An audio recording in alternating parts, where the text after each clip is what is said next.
Hi everyone, welcome to the Trades Union Congress Women's Conference opening event. I am Anna Whitehouse, the founder of Motherhood and Flex Appeal, which is a campaign to fight for flexible working for everyone.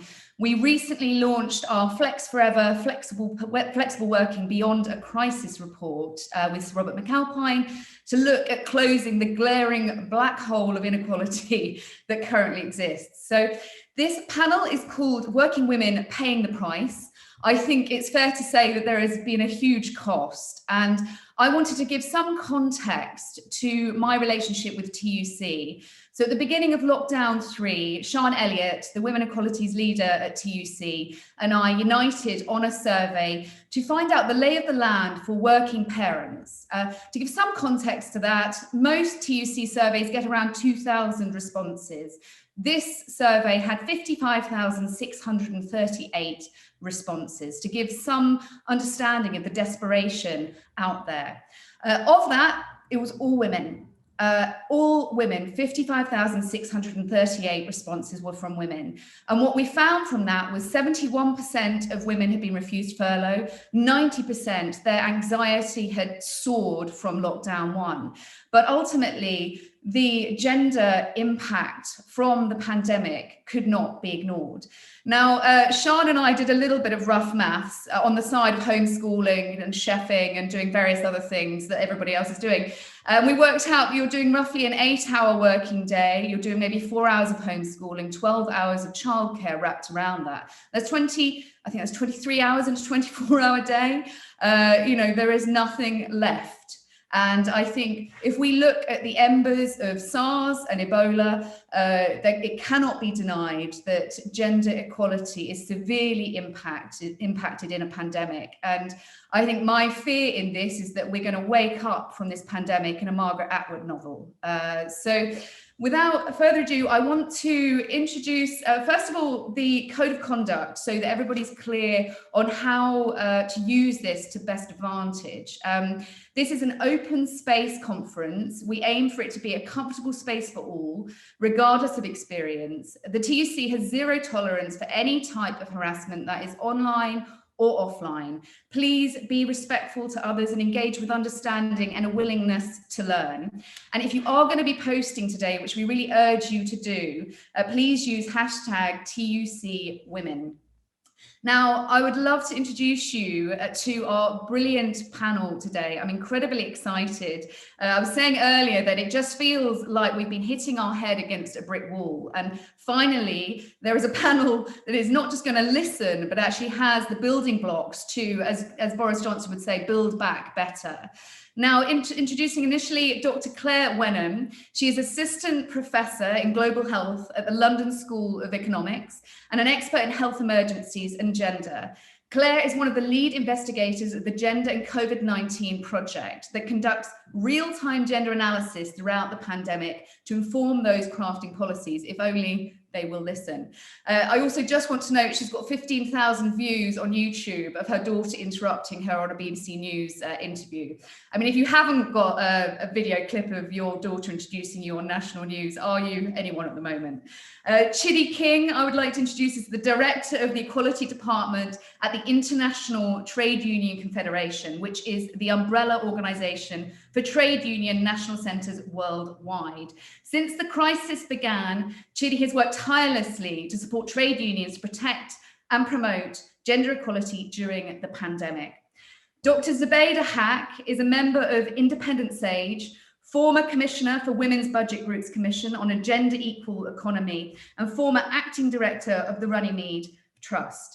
Zubaida has a strong research and policy background on ethnicity, inequality, and has written and spoken widely on the unequal impact of COVID-19 on BAME communities.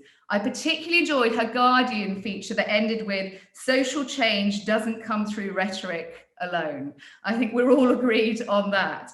Now, Charlotte Woodsworth is the Gender Equality Campaign Director at Business in the Community, a business-led membership organisation dedicated to driving responsible business. Charlotte has led BITC's gender response to the COVID-19 pandemic, ensuring businesses consider the status of women in work and the impact of the pandemic. Now, how today is going to run is we're going to go through each person. They're going to have time to talk about the impact of the pandemic on women in work. And then we're going to go on to a 25-minute Q&A. So I would like to start with you, Claire, if possible. What has been the impact on women of the pandemic, and what can we do to counter this impact? Massive question, but I'm going to start with you. Thank you, Anna, and thank you to the TUC for having me today. It's a delight to be here with such an esteemed panel. So I think the first thing to say is we know women have been impacted, and massively so, and we can't underestimate this. So at the beginning of last year, before the pandemic started, there were 71% of women were employed in workforce. And that was the highest rate it ever been. But within 3 months, that had dropped by 5 percentage points. And that is a significant number of women, this is just in the UK, who are currently out of work and not able to, feature in our economy. And this isn't just in the UK, these are global trends. We know that women are 4 times more likely to have lost their job in the US, 5 times more likely in Italy, and this doesn't even take into account lower middle income countries where women are particularly employed in the informal economy, and therefore they are now currently not able to work at all and are being driven into extreme poverty. The UN's estimating it's going to be about 435 million people this year, women this year, living in extreme poverty globally. But where do these numbers come from? Well, women are being driven out of the economy in 3 different ways. The first one is through the furlough scheme. So we know, for example, that more women are being furloughed than men. It's currently estimated to be about 2.3 million women compared to 2.1 million women.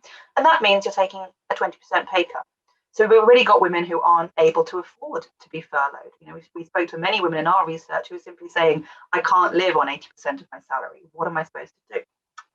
They're also losing their jobs because of the sectors they work in. We know that when lockdowns come in, particular sectors are affected more than others.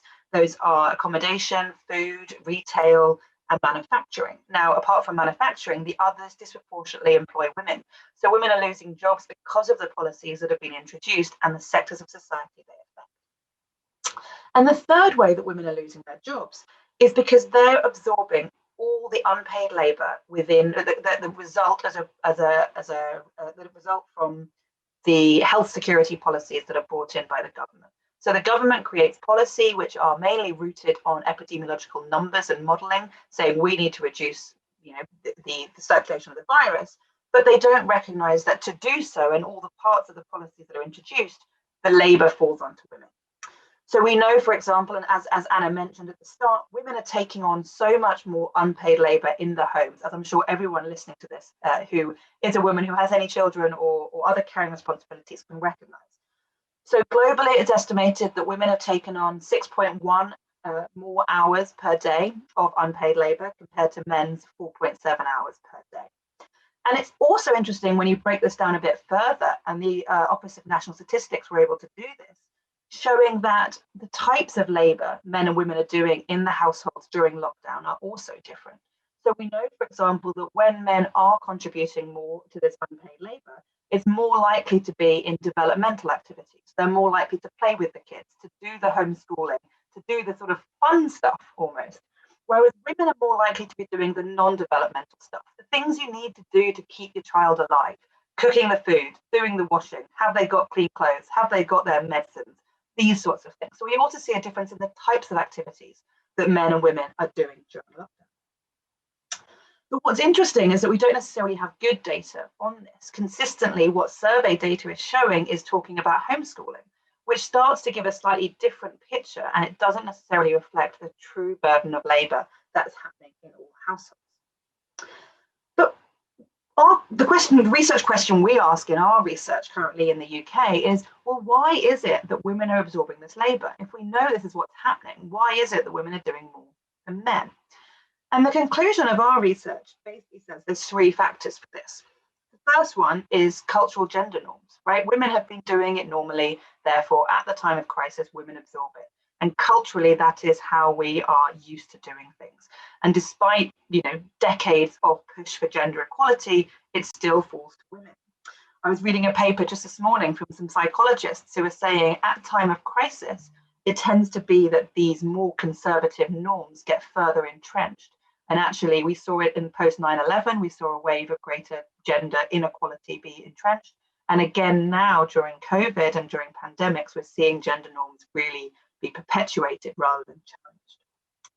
The second reason women are absorbing more of this labour is because they might be out of work anyway or furloughed anyway, and they're because of the sectors that have been shut, and therefore they're at home to be able to do it.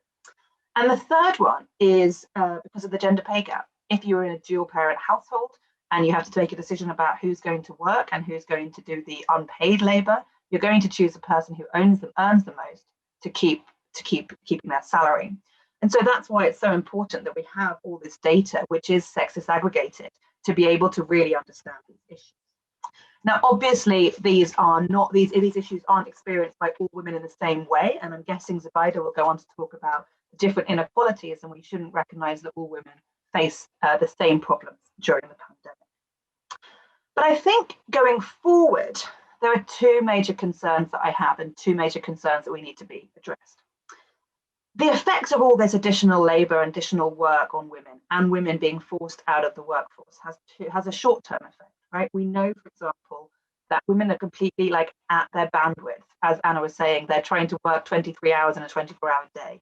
Women are exhausted.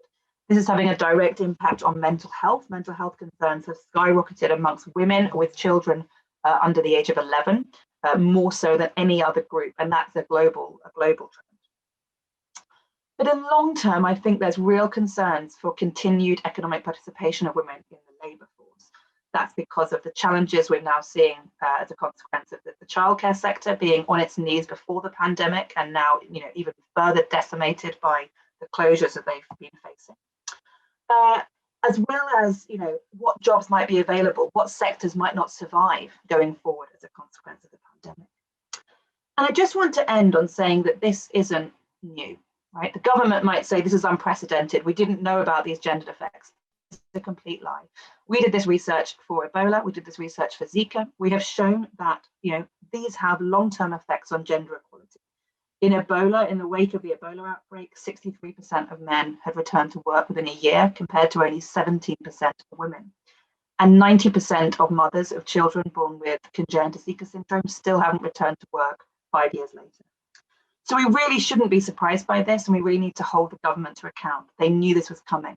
When I raised this with the government at the beginning of the lockdown, their response was, Liberia's not London, it won't happen here. And I think we can't possibly say that's true anymore. So we need to figure out why it's not happening and why the government aren't listening. And I think there's two real issues that I think we could push for change right now. One is that why don't we have meaningful gender advisors advising the government? Why don't we have a gender advisor on stage, for example? We know that that's not currently a role that's there.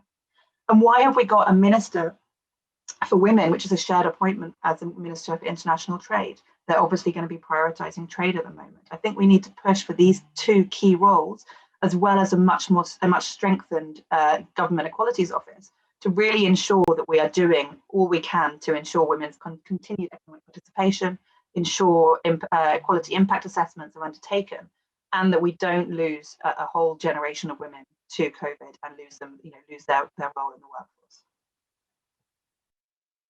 Thank you so much, Dr. Claire Wenham. I'm particularly terrified by the stats you were saying in the wake of Ebola in terms of return to work. That's quite a stark, hard fact that you can't ignore. Over to Chidi. It would be great, Chidi King, if we could get your views, your thoughts on where women sit right now, and from your perspective, what we can do to close the glaring black hole of inequality that has been highlighted across the board. Over to you, Chidi. Hello, and thank you, Anne. And where do I follow on from Claire? I think she set out the picture extremely well, and it's exactly what we're seeing at the ITUC. We all know that the disadvantages that we're talking about were already in existence, entrenched in the way our labour markets and our economy operate well before this pandemic came along. We've had lessons, as Claire said, from previous pandemics as to what happens in terms of efforts to promote and advance equality in the world of work. And yet it seems that we haven't learned any of those lessons. With this pandemic, what we've seen in terms of, women workers in particular, but workers from already disadvantaged groups, through discrimination, violence, and exclusion, is that they have been pretty much left out of the picture. Claire mentioned the importance of equality assessments. This is not something new, and yet it's something that is still not being done as a matter of course, by governments when they're looking at rebuilding from crises or pandemics, or when they're even looking at tackling the impacts of crises as they're going out. We saw this in 2008 with the global financial crisis. Claire mentioned the Ebola pandemic. She mentioned 9/11. And yet it seems these lessons are still not being learned. With this pandemic, we've seen, of course, women dropping out of the labor market because of the losses in sectors which are highly female dominated. But of course, we've seen women working in female-dominated sectors that have been designated as key sectors or essential sectors during the pandemic. We've seen them having to work very often without the tools to enable them to protect themselves when they go to work. So all around the world, we saw this shocking lack of personal protective equipment being provided to the largely female workforce in the health and social services. It played out particularly acutely in the UK. But across the world as well. We saw women working in food retail services, again, who didn't have access to, just basic but essential personal protective equipment. We also saw a rise in violence and harassment. Again, we saw this against key or essential workers, shockingly, but we also saw it in the home. We saw a rise in domestic violence, which was termed a shadow pandemic, for instance, by the United Nations. And again, we saw most governments totally unprepared. It would seem, almost obvious that if you're asking people to stay confined in their homes, in situations where we know domestic violence exists, in a situation where people have added levels of anxiety because they don't know what's going to happen to their jobs, to their health, to their loved ones, that domestic violence would be something that you would have to factor into your response. But again, right at the start of the pandemic, we couldn't point to a single government that had actually factored this in and had prepared to take measures to ensure that people could be protected from instances of domestic violence. And again, thanks to the reaction from trade unions and civil society, some of those measures have been put in place. But again, we saw the impact of withdrawal of funding, for example, from services that already existed. Again, with women workers, something that tends to be overlooked but is also fairly crucial is not being able to access sexual and reproductive health services. Again, something that's overlooked in policymaking. So that issue of having gender advisors, embedded in teams that are there to determine what responses governments put in place is absolutely vital. Again, in terms of rebuilding, we're going to need massive injection of investment in job creations. That's for sure. I mean, it's difficult to think of the situation that the younger generation in particular are facing now. Those who may have just graduated from school, those who've just had from university, those of higher education, those who have just a few years out of that. And we have to look at where governments are planning to invest in job creation. Even in the UK, where we have seen, for example, some midterm budgets. I think the Chancellor is due to announce his budget again today. I don't know if he's already done it. But sectors such as care and healthcare and social care tend to be overlooked. The need to build the infrastructure in those sectors, the need to build the human resources in those sectors, the need to provide training to workers, the need to provide proper health and safety to workers in those sectors is still is still seen as a cost rather than investment. And yet we've seen through this pandemic that our own human survival depends on the workers in this sector. We know that investing in care jobs, for instance, again, where 70% of the workforce is female worldwide, not only generates extra jobs in those sectors, but has, a knock-on effect in terms of job creation in other sectors, that it boosts women's labor force participation on a more equitable footing, because, not only could they have more access and better access to more quality jobs, but again, they will have the support services that enable working women, to go out and earn a living out there. And we have to say that it is still because our society perpetuates these social norms that, women are the caregivers, that we're saying that women need these services. I mean, we also need to tackle, of course, those gender norms that put all these care responsibilities on the shoulders of women. And again, investment in care services helps to do that, redistributing care between the state and families. And of course, we need to also redistribute care within homes, as Claire so acutely pointed out.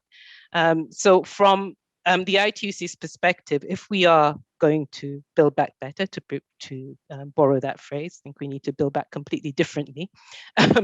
Actually, we need to ensure that we're looking at doing this on a basis that tackles some of the structural inequalities that already existed in our labor markets. If we need to tackle the discrimination that already existed in our economies, in our labor markets. We need to ensure that social protection is a basis. The right to social security exists in international norms, but not in practice. We need to ensure that that right to social security, that right to social protection, is actually put in place and implemented. Because if it were, how much better would countries have fared in dealing with this pandemic? Talk about furlough schemes, but again, the UK and other countries have had to spend so much on these schemes because we did not have the basic social protections in place in the first place. And now we know that the solution that most governments will go towards is more austerity. Eventually, yes, we'll all be in it together yet again. We'll all have to tighten our belts yet again, except we know that we won't all be in it together. Not everybody will be tightening their belts in the same way.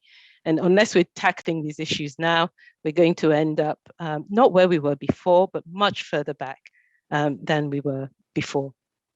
So if we had two messages to say, it's create jobs, look at where those jobs are being created, look at addressing the existing inequalities in those labor markets, and ensure this basic right to social protection, gender responsive social protection that provides women, throughout their working life with protection, even before. I would say that includes credits, for example, when you spend time out of the labor market caring for children. Look also at, future looking, and this I guess would be my last few words on this, is that people are already talking about what does the world of work look like in the future? Are we all going to be continuing teleworking? Not taking account again of the gender impacts of all of this, that additional workload that Claire set out so vividly.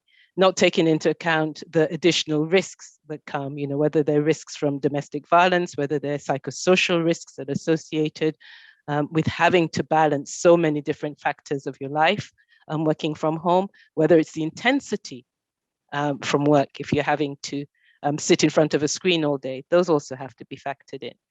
And then the informal economy as an important last word. This is not just applicable to developing economies. We're seeing the growth of the informal economy everywhere. And again, the issue of creating decent jobs, ensuring access to social protection for everybody, ensuring that labor rights extend to all workers, no matter where you happen to be working, is absolutely crucial going forward. Thank you. Thank you so much, Chidi. And I think I'm going to take away from that to build that completely differently. I think that's the next campaign we need to unite on. Just to highlight to anyone watching right now that Chidi has to go at 12:55, but we will forward on any questions to Chidi if she does have to go before she can answer those questions.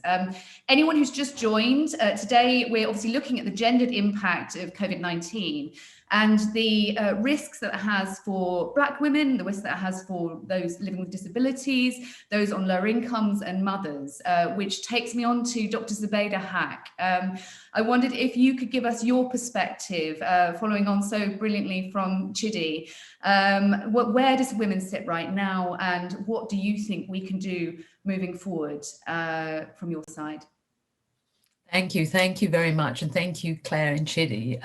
You're going to be hard acts to follow. There's no question that this pandemic has been devastating in terms of its health consequences. But of course, what we've talked less about in relation to ethnic minorities, in relation to women, in relation to disabled groups, is the devastating social and economic costs of this pandemic and the consequences, if you like, the short-term and long-term consequences for equality. Now, as Claire rightly pointed out at the beginning, these aren't new inequalities. They existed even before the pandemic. Even before the pandemic, while women had high rates of employment, it was still less than men. And more to the point, it was insecure employment. It was part-time employment. It was much more likely to be zero-hour contracts and much more likely to be temporary.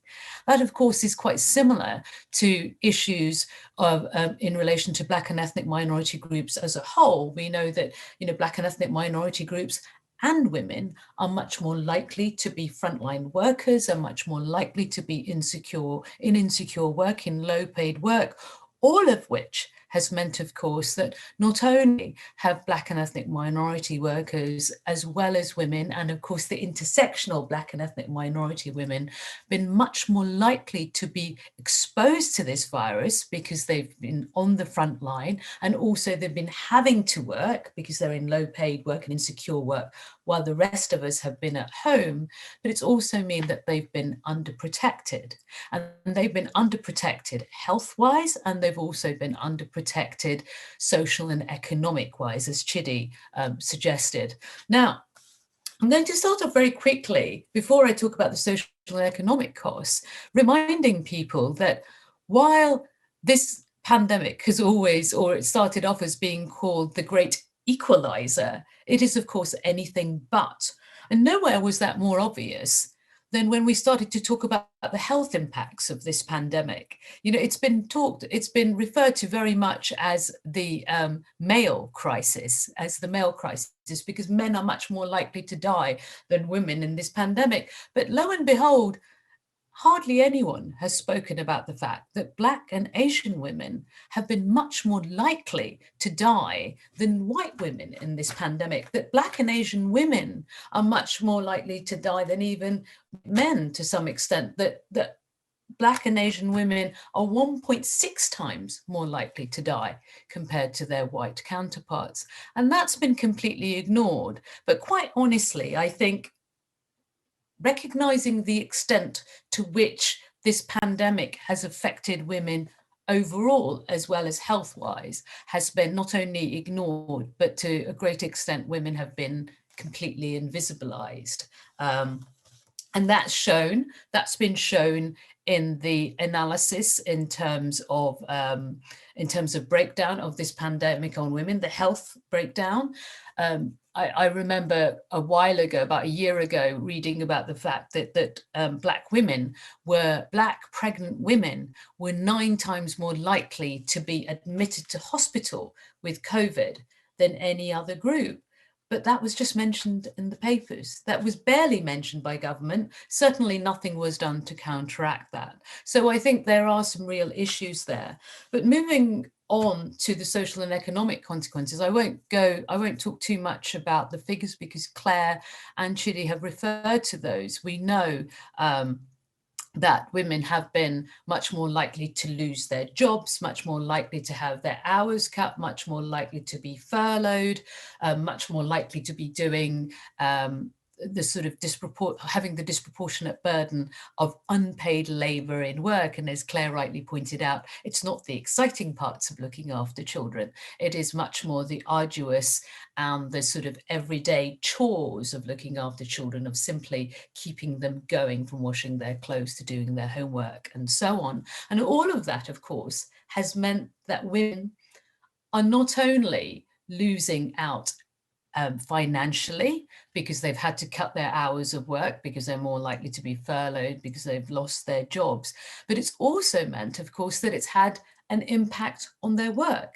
And that's another area that we haven't really talked about, which is what is happening to women in the economy now. You know, what is happening to the fact, if they've lost jobs, what about reskilling women? How do we reskill women? How do we make sure that when they come back into the market, that when they come back in, that they're not even lower down on the rung of the ladder as before? None of those questions have really been raised in terms of post-COVID recovery, but of course they are fundamental in terms of equality, but also so that to ensure that women are not only losing out in terms of equality, but they're not, if you like, going backwards.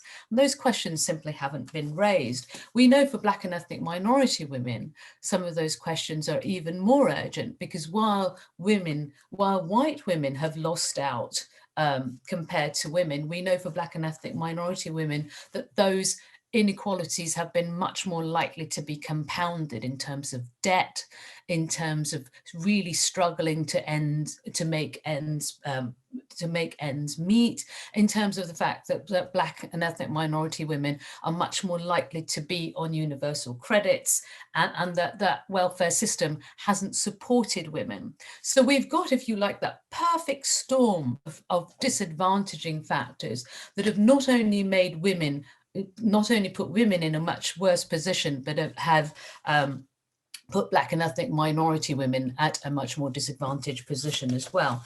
Now, I'm going to really come to, I'm conscious I've probably gone over time, so I'm going to really come to, if you like, my conclusion in terms of what needs to be done, because I don't think we've talked enough about that. We know today the Chancellor is going to be talking about the budget. We hope that it's going to include and take account of women, but frankly, I'm a little skeptical based on historically in the last year, the fact that women have been completely overlooked. And I think looking ahead, what we need to do is make sure that, starting from the basics of representation, that women are included at the decision-making table in government. And frankly, they've really not been included and they've been overlooked. But I think more importantly, we need to talk about how important the public sector safety net is for women, from the safety net of benefits, supporting women, to the safety net of employment, you know, how women can be supported in employment, to the issues around sectoral support. Whenever sectors are referred to, and have been referred to in this pandemic, it's been disproportionately about the male sectors, about the taxi cab drivers, about the manufacturing industry, and about pubs and so on, but less about the retail industry and how are we going to support women in the retail industry, in the tourism industry, in the hospitality industry, all of which disproportionately hire women. So we need a better look at that. But we also need to talk a bit more about childcare. Childcare, because we know that childcare services have had a devastating impact, have had a detrimental and devastating impact in this pandemic. And childcare services have been, they've been obliterated and are likely to get worse as cuts are made. Now, women need childcare services in order to work. It is one of those basic factors that have always been there, but has hardly been mentioned by this government. So we also need that kind of investment in care. And I suppose my last message really is exactly what Anna mentioned at the beginning, and I know it sounds trite, which is that social change doesn't come through rhetoric. In order to empower women, we need to actually make it happen financially. We need to make it happen in terms of the support structure, the social and economic support structure that we give to women. And we need to take account of them in our post-COVID recovery measures. Thank you very much, Anna. Thank you so much, Dr. Zubaydah. I echo exactly what you've said, because I am hearing daily from thousands of women who are just logging off and shutting down from careers in the context of coronavirus. And the second point I completely agree with, I agree with all your points, is that childcare should be as integral to our infrastructure as road maintenance. I think that's the bit I am struggling to understand, is how that is not seen as a simple building block of a functioning society. So thank you so much. Before we get on to Charlotte Woodworth, I just wanted to ask our audience at the moment if they could submit any questions now while Charlotte talks. Anything you would like to fire to our brilliant panel of Claire, Zubaydah and Chidi and Charlotte. Chidi can get the questions after she leaves, so just fire away now. This is your moment. And now, Charlotte, if you could talk to us just about the gendered impact of the coronavirus from your perspective and what we can do to fix it is a big ask, but over to you to fix the things. Thank you, Anna. I was going to start off by saying I'm so delighted to be here, but I'm so sad to be here. It is so awful to listen to this esteemed panel talk in such depth with such earnest commitment about the just sheer horrificness of what has gone on in this past year. If we had been in person, I think I'd been moved to say, hands up if you'd rather this group of people were writing the budget rather than Rishi, because frankly, exactly as everybody has said, women have been invisibilised, ignored, forgotten about and left out over the past year. And we are going to rue the day in terms of the impact on gender equality now and in the future. From BITC's perspective, where we work with big employers, big businesses, and I lead our efforts to really support them to create more gender equal workplaces, the big message that we have at the moment is that women have been acting as shock absorbers, that as this crisis has swirled around us, touched everybody's lives in different ways, and as Zubaydah said, affected lots of women in very different ways. Invariably, it seems to be women on the front line, be it the 77% of the NHS, which is female, or be it the women picking up the pieces at home, or be it the women filling up the furlough column. I want to talk a little bit about what we can do about this situation. What are the specific, meaningful interventions that we and this audience listening today can take to really try and stand up to this onslaught? The panel talked eloquently and well about the things that we want to see happen from a public policy perspective. I very much agree. This is about structural inequality. It's about a pandemic intensifying and freshly exposing things that we know have been there for a long time and that we needed more action on ahead of time. But I also really very much believe that the actions employers take, the things that big business choose to do inside or outside of the public policy space, can make a really fundamental difference. And that we have a real moment now. There's a moment of transition, there's a moment of peril, there's a moment of change, where exactly as Chidi said, we can build back in a completely different way. So I spend my days talking to various organisations, various employers about what that looks like. I wanted to highlight here 4 particular calls to action that we're making on businesses that are in the process of continuing to adapt to this crisis. The first thing that we're very clearly saying, and I would urge anybody listening to be talking about in your organisations, is equality impact assessments aren't just for public policy. You actually can do an equality impact assessment when you're a business, thinking about downsizing, thinking about restructuring, thinking about whether or not you need to shut down certain offices. Often the organisations we talk to use the phrase inclusion impact assessments, which seems to be a slightly more friendly corporate lingo to use.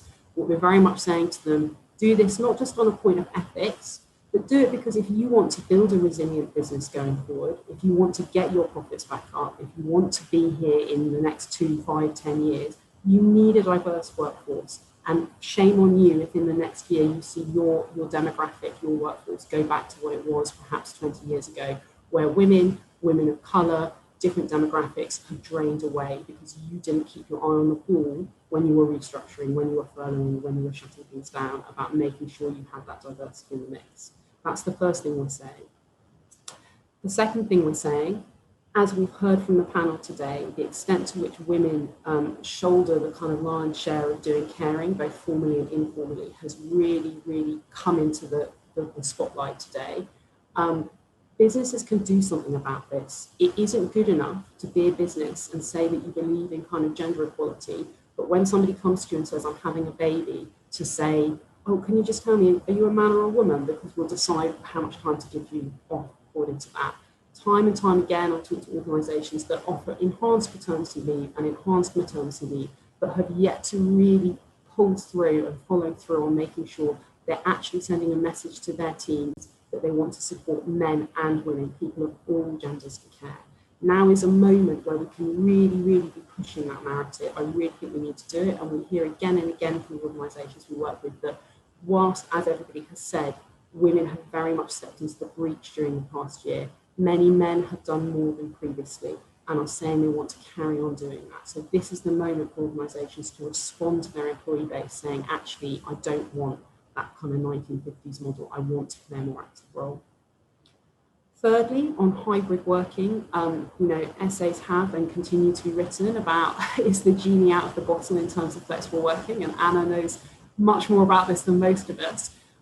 We're very much saying, as you shift to whatever kind of hybrid working model you pursue, be mindful that there is, on the one hand, the immense opportunity for furthering gender equality in the workplace around that. We know it is an incredible driver of women's progression, their retention, their promotions at work, if they're able to do things flexibly.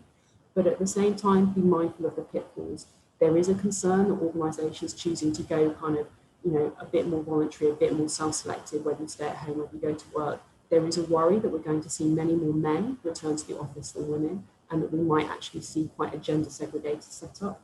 There's also, of course, the reality that a lot of jobs can't be done flexibly, particularly when it comes to location, and that women are more likely to work in those jobs that require them to be in frontline customer service roles. We don't want to see a situation where hybrid working is something that people like me are able to do, but many of those women who have very much been holding up this country over the past year can't access it. Finally, as others have said, there's also the kind of risks and challenges around the sharp rise in domestic abuse. So when organisations move to any kind of hybrid working, agile working, having an eye on that. Pre-pandemic, around about 15% of employers had an explicit, specific domestic abuse policy. We've done a lot of work in the past year with many organisations to really dial that up. I think many more are continuing to focus on that. They need to have an eye on that when we think about hybrid working. Finally, in terms of what organisations and employers can be doing, I think there's a big issue here around pay transparency. Now, we all know that pay transparency has historically been a big driver of pay inequality, be it organisational reporting, gender pay gap reporting, and again, as everybody's aware, the government did remove the requirement this year, but has thankfully reinstated it with a grace period. But also in terms of just the day-to-day experience of people working in organisations. If you don't know what your peers are earning, if you don't know what your male counterparts are earning, how are you meant to spot and understand if you're facing unequal pay? That situation is something that's long needed more action on the part of employers. I'm very concerned that as we move to kind of this new adapted world, hopefully it will be as different as we'd like it to be.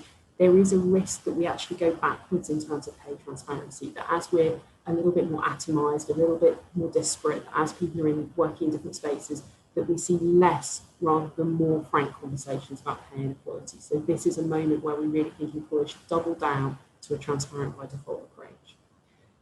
That, for me, is a little bit about the kind of sort of big asks that we're making in employers at the ITC, and what I think those in the audience who are thinking about the conversations you're having in your workplace should have in the back of your mind around what organisations can be doing. I wanted to finish just with one observation that Sian and I, the Women's Equality Officer at QC, have gone around the houses a little bit about, and I think it's just something that we should all bear in mind. We know that many different things have affected women's experiences of the past year. Race, ethnicity, age, a whole number of things have really acted as determining factors, but one of the biggest is whether or not you have caring responsibilities.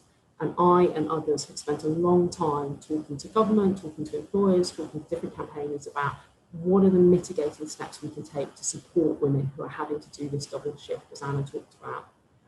I'm really concerned that in doing that, we have to be mindful that we don't consolidate the sense that it is women's jobs to do both of those, that actually it's about asking public policy, asking employers to enable women to hold up two skies. Actually, we need to be getting to the root of this and make sure that we create a situation where it's everybody's job to care, where everybody is able to care, where everybody is supported to care. And I think that's just a thing that as campaigners we need to have in mind, that we're not inadvertently saying, but help the women because they have to do the caring. We have to be saying, help create a situation where everybody can care.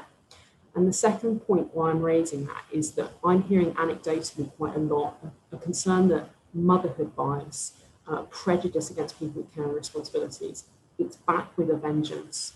And I think that's something we really need to be mindful of as we build back, is making sure that the many policies and initiatives that we're calling on government and others to adopt don't inadvertently position women and those with caring responsibilities as in need of kind of extra support in a way that doesn't help us get to a better and more equal future. Thank you so much, Charlotte. And I completely echo what you've said in the sense that we're almost meant to celebrate gender pay gap reporting coming back. I was like, when it's a moment where that's a win, I think is a fairly desperate moment. And I am tired, I think, of hearing from diversity and inclusion officers saying, you know, but what can we do? I'm like, on a very basic level, don't ask to put your pay gap reporting in. On a very basic level, just report on your ethnicity gap, report on your disability gap, report on your gender gap. Don't make that transparency feel like a win from our perspective. So I completely hear you. Now is the point where we are going to put the questions from the audience. We've had a lot come through.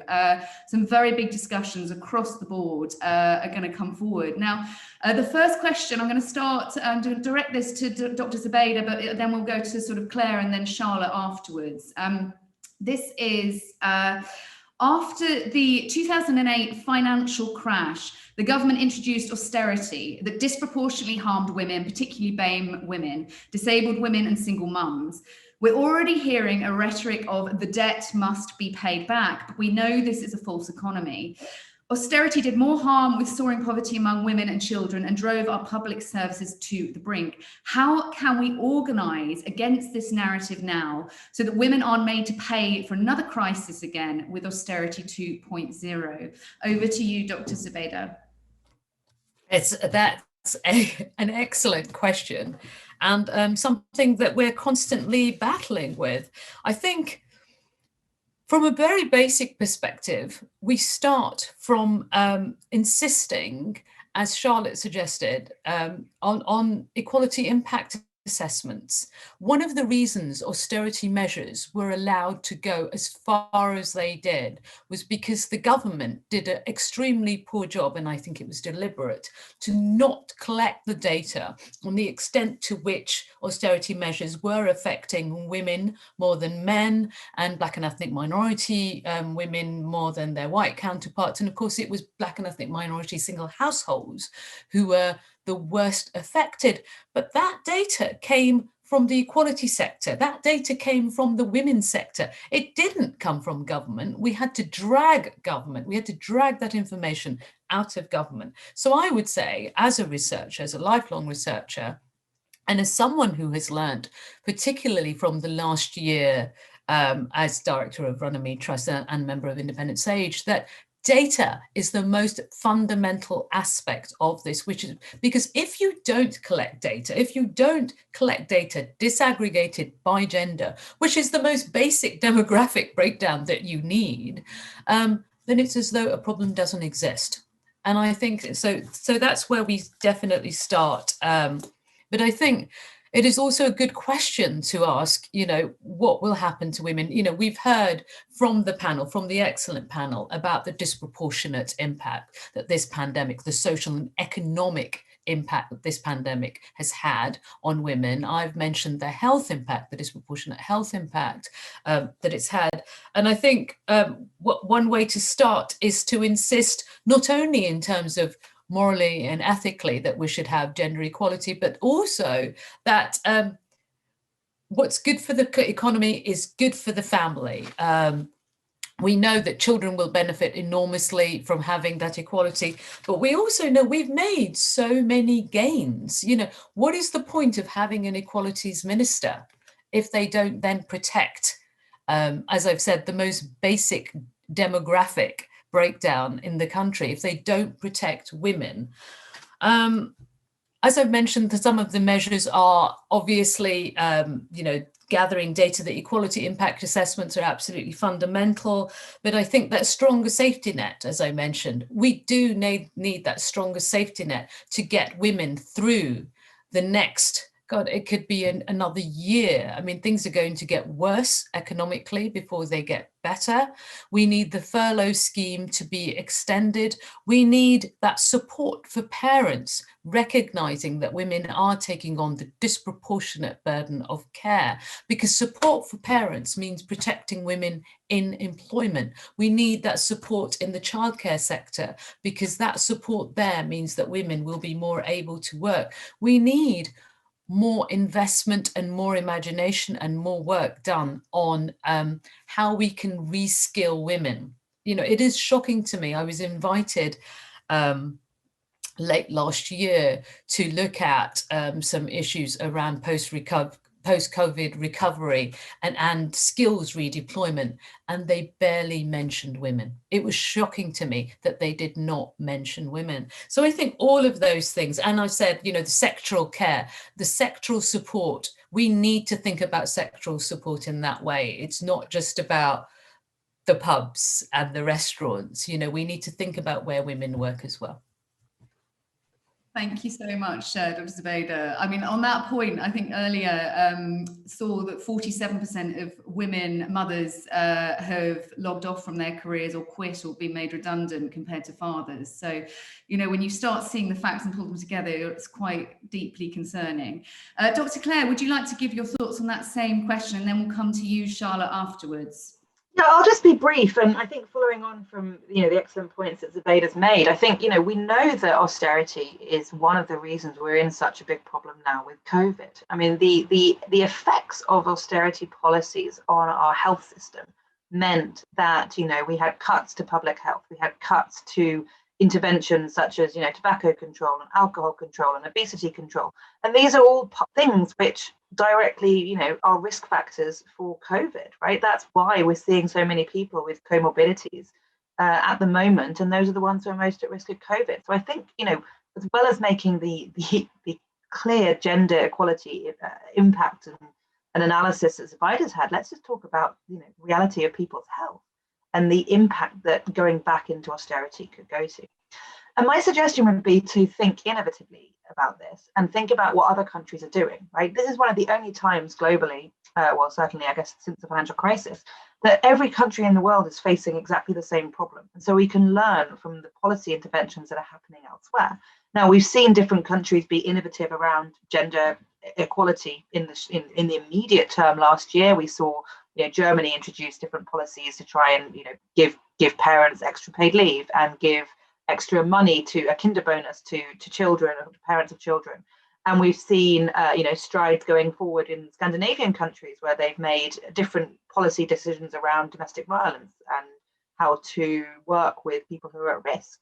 And so why can't we look at what other people are doing about this paying back, right? Lots of countries are in debt right now. How are other people doing it? Because I don't think we should think about this as, we're on our own here.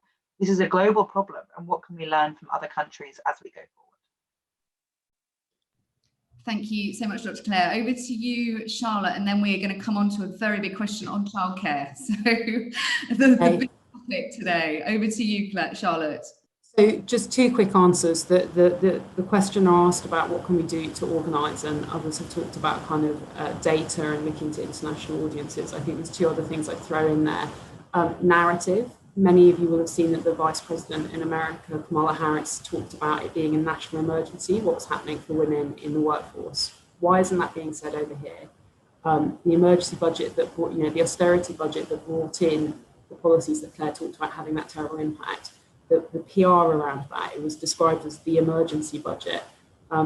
that's what's going to happen with a lot of the policies that we're going to see come down the line in the next few months. And those of us that want to see a gender sensitive, gender responsive approach need to make sure that our narrative and our comms are on par with that. I think that's the main thing that I would say, is just making sure we've got the right story to tell.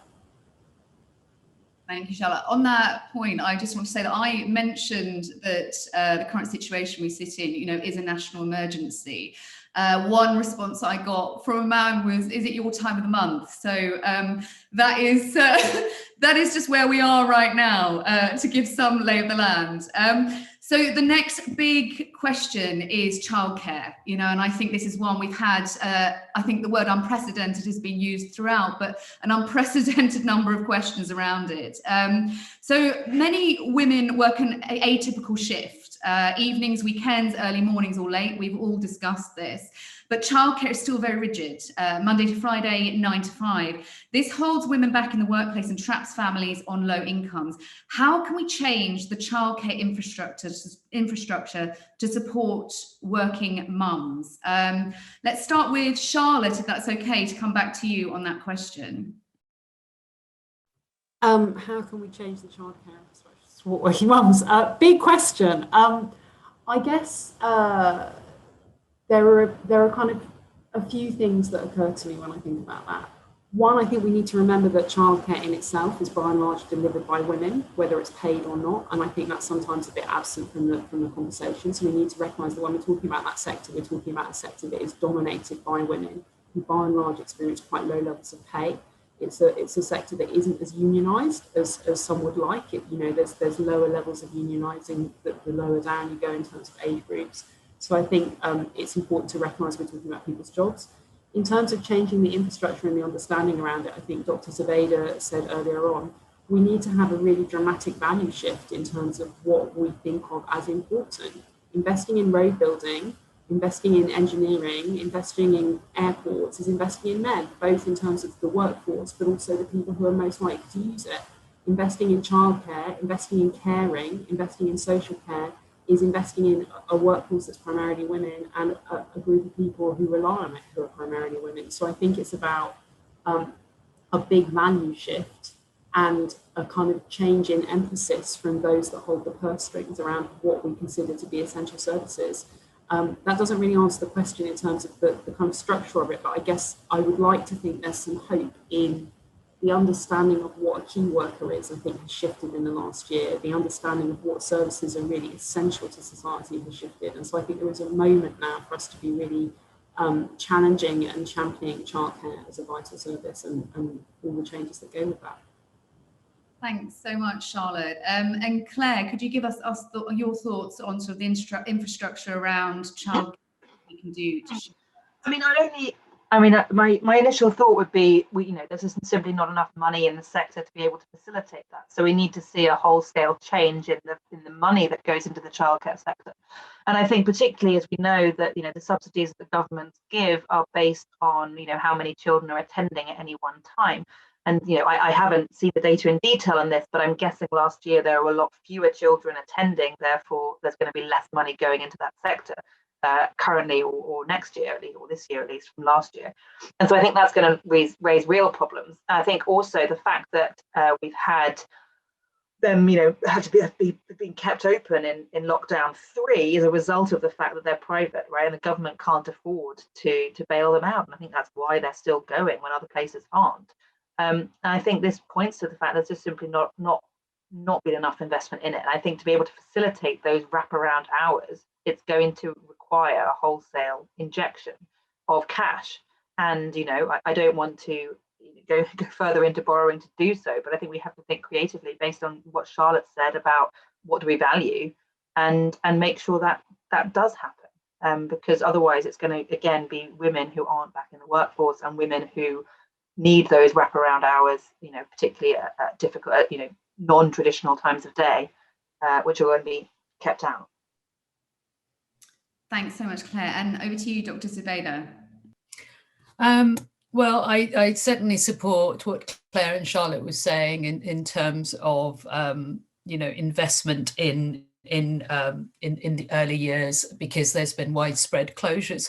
But I guess what I would add is this isn't a one-size-fits-all approach to this problem or any of the issues in relation to women. I mean, hopefully, if there's anything that we've learned from this panel session, is that, you know, women have been affected more than men, and different groups of women from different demographic backgrounds have been affected differently, some worse than others. And one of the groups that we've talked less about as women in low paid work and women in low paid work, women in insecure work, and women in particular sectors, and younger women.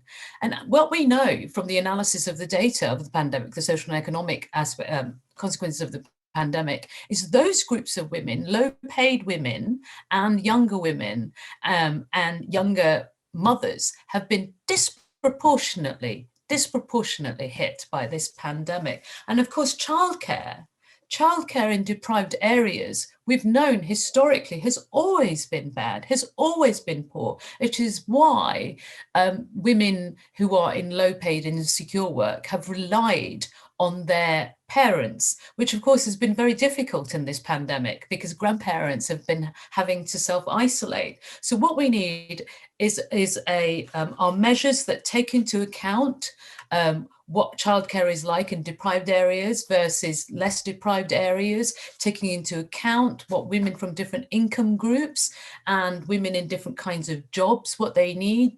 Obviously we need that flexible wraparound care, but it needs to be differentiated according to income levels, according to deprivation.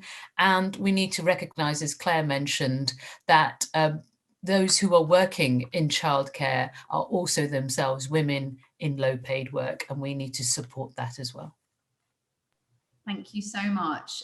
So sort of moving on to working women living with disabilities. On a personal note, just in terms of flexible working and flex appeal, I've heard from so many disabled women who just found it galling that overnight many companies could implement flexible working who previously said, no, it is impossible.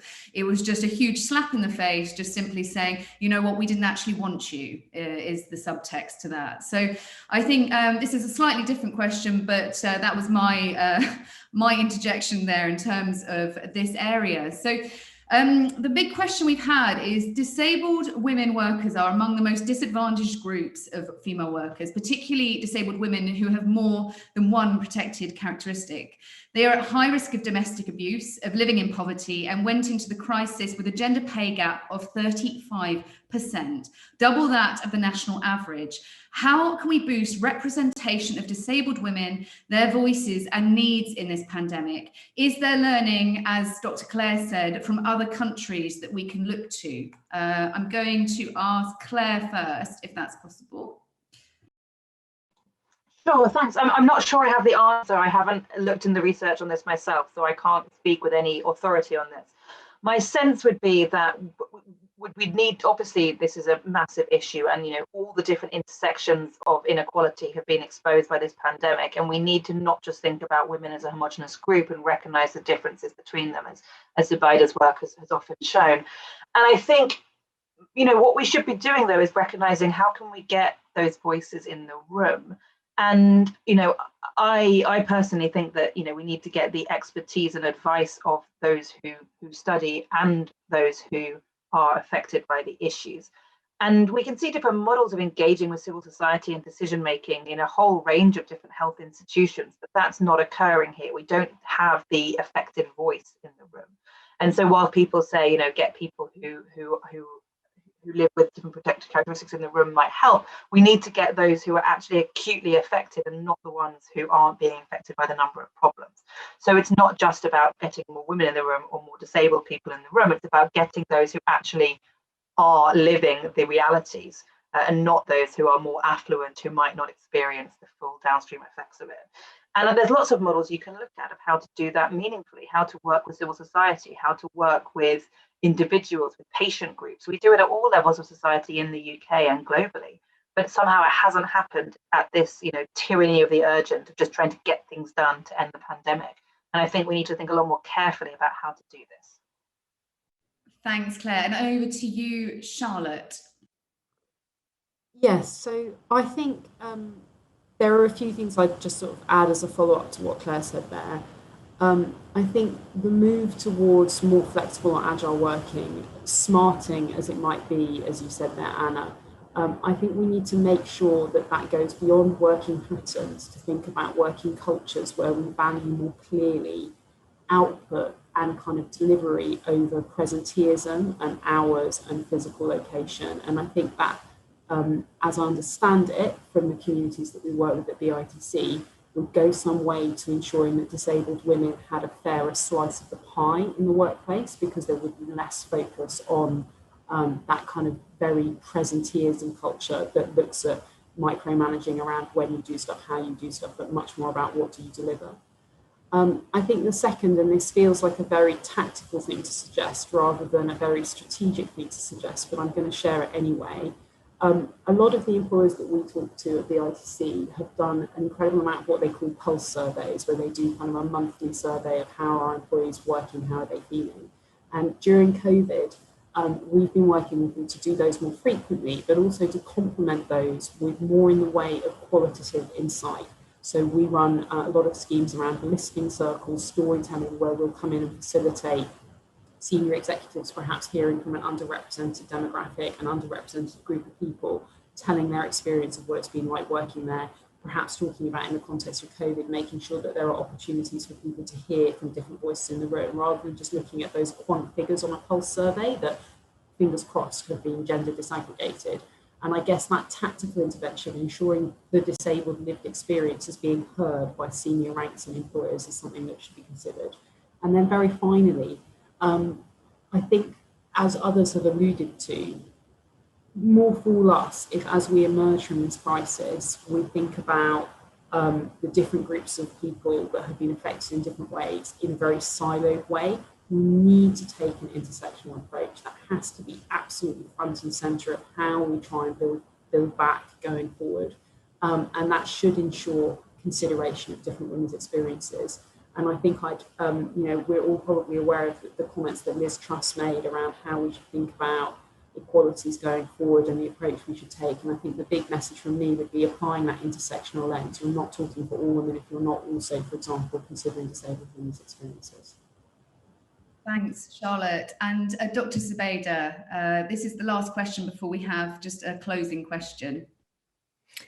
So very quickly, first of all, this is not a new problem. I mean, we talk about looking abroad and internationally for lessons learned about involving disabled people, disabled groups, all of which is certainly important in terms of post-recovery, COVID recovery, and how we build back better and not worse, and how we don't go back to normal, because normal was never great. It was never great for most of the equality groups. All of that is important, but actually we have a lot of that data.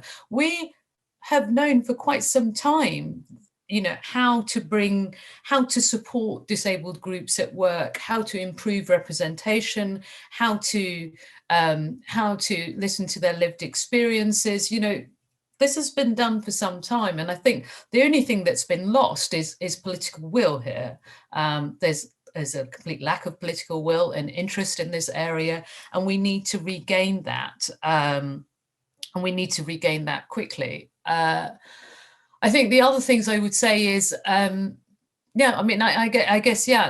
to end on that note, that we are at a pivotal point here right now where we can look at things differently, where we can, as Charlotte mentioned, have a different narrative, a different way of, and challenging some of our values, our pre-existing values about how people work, how long they should work, where they work. I mean, Zoom has completely changed how we work. Now, all of these things need to be looked at in terms of how it will benefit different groups. So once again, that sort of really rigorous equality impact assessment that's not being carried out, that is a basic public sector equality duty, and that's not really been done. So we need to go back to that. Thank you so much, Dr. Zubaydah. So we have a few minutes left, and before I wrap up, I would just like to go to each of you quickly. We have hundreds of women watching. We had, like I say, 55,630 women responding to the survey. Could you please sum up one key action everybody watching right now could do to hold the government to account and build back for a gender equal, fair society? You each have a very short period of time, so this is the elevator pitch on fixing the things. Over to you, Dr. Zubaydah. I was just about to think about that. I can't mention one thing because there is no silver bullet to this. I'm sorry, Anna. There is no silver bullet. I think it is that combination of having better representation at the decision-making table, a stronger safety net, recognizing that women are disproportionately relying on universal credits, on benefits, on child benefits, and so on having that support through sectors that women are disproportionately in, the hospitality, the leisure, the tourism, of having that investment in childcare and that important data analysis so that we know problems exist, and carrying out equality impact assessments. You could do it. Charlotte, over to you. I think there's two things in terms of holding the government to account. Let's look at the budget today, at the equality impact assessment that's published with it, and I imagine that some of the organisations represented on this panel and others will be challenging the government to make sure it's good. Add your name to whatever petition and the like is set up, and support that. Second action, very quickly, in terms of talking to employers, I think we need to recognise what different people's priorities are. Make the case that if we go back to a situation where the workplace is largely the preserve of a certain group of people, or certainly the well-paid workplace is, that is not good for business. I think it's about making the pitch and saying to the bosses, the people who are making the decisions, that they need a diverse group of people around the table going forward. Thank you so much, Charlotte. And finally, Dr. Claire. I mean, I would just say to everyone listening that, please keep using your voice, right? Make sure that you're getting heard. And you might not feel like you are, but, taking part in surveys, that gets your voice heard. Talking to journalists, that gets your voice heard. Even posting on social media gets your voice heard. There's so much research which is done using, data scraping, of looking at what people are saying on these social media sites. So the more you can talk about it, the more you can, visibilize it so it doesn't remain an invisible problem. Even if you think it's not having any influence, it is at the aggregate level. So keep doing that. And, don't be afraid to write to your MP. Tell them, pester them on daily emails. They have to respond to you. So just, keep talking and keep the voice and keep the level of action up. Thank you so much to our brilliant panel today. I think that, to summarise from my perspective, we're just going to try and build back completely differently.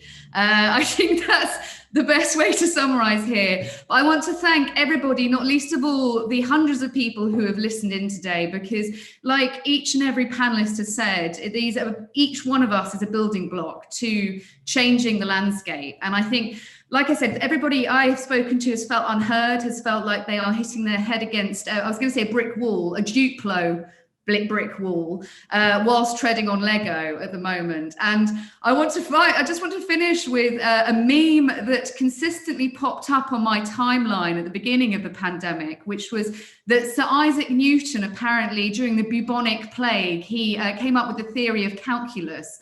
And he was being touted as this incredible hero of that pandemic. And I was like, but did he have a child asking for a Paw Patrol spoon over a Peppa Pig spoon? I don't think he did.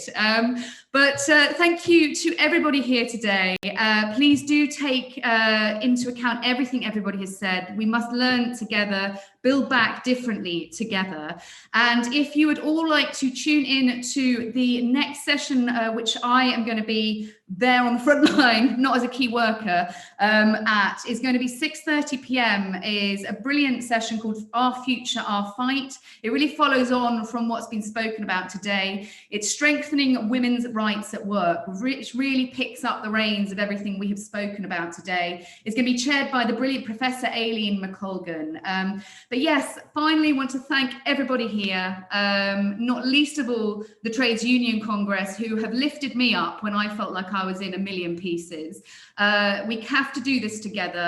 Our voices united will change the landscape, and we will be heard. And I think if you didn't feel heard at the beginning of this pandemic or the beginning of this panel session, please know that you are heard, you are being listened to, the landscape will change.